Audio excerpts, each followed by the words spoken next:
বন্ধুরা ফাইনালি এসে গেছি মাধপুর। আর মাধপুরে দেখুন স্টেশনে মানুষে ছয় দেখা। তো আপনারা দেখতেই পাচ্ছেন না এখানে আমাদের দিদিভাই সিনেমা বেরিয়েছে।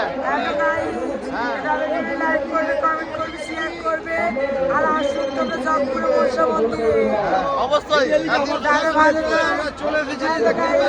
তো দেখতেই পাচ্ছেন মানে মাধপুর স্টেশনে কিরকম অবস্থা দেখুন।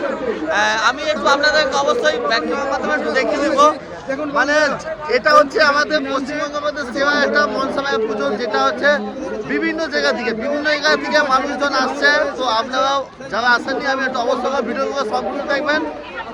তো দেখুন এখানে মানুষজনের ভিড় ভাট্টাটা একটু দেখুন, মানে মানুষে মানে জায়গাটা কোথাও ফাঁক নেই, মানে কিও বলবো।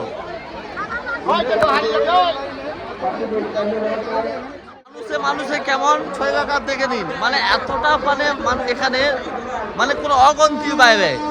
আর দেখতে পাচ্ছেন এটা হচ্ছে আমাদের সত্যি কথা বলতে পশ্চিমবঙ্গের সেই বৃহত্তম মেলা মাধপুরে মনসা মন্দিরের পুজো। আর এই মেলাটা কিন্তু আজ থেকে প্রায় 3 দিন থাকবে।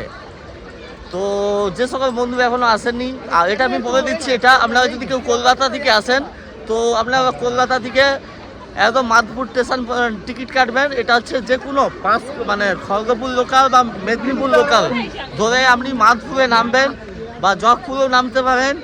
নেমে আপনি মোটামুটি এই মন্দিরটা অবশ্যই আপনাদেরকে দেখাবো, একটু সঙ্গে থাকবেন।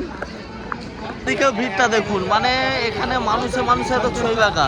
তো আমি একটু চেষ্টা করতেছি যে একটু এই পুজোর ব্যাপারে একটু যদি জানা যায়। পুরে এত ভিড় হয়ে গেছে, মানুষজন যেতে পারছে না, রাস্তা পুরো জাম, যার জন্য মানুষজন সব রেল লাইন হয়ে যাচ্ছে।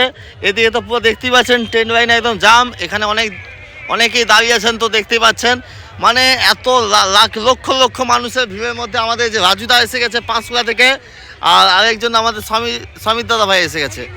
তো আমিও সাথে আছি। তো একটু অবশ্যই দেখতে পাচ্ছেন কি পরিমাণে মানুষ আছে, আমি একটু জুম করে দেখাচ্ছি আপনাদেরকে। মানুষের ভিড় দেখুন, ও মাই গড। চলো সবাইকে বলবো জয় মা মনসা, সবাই মঙ্গল করুক, সবাইকে ভালো রাখুক, এটাই বলবো। তো দেখতেই পাচ্ছেন মনসা মায়ের মন্দিরে হাজার মানুষের ভিড়, আর মাকে নিয়ে যাচ্ছে মন্দিরে প্রবেশ করছে। তো সবাইকে বলবো অবশ্যই একটু কমেন্ট করে জানাবেন জয় মা মনসা। সবাই ভালো থাকবেন, সুস্থ থাকবেন।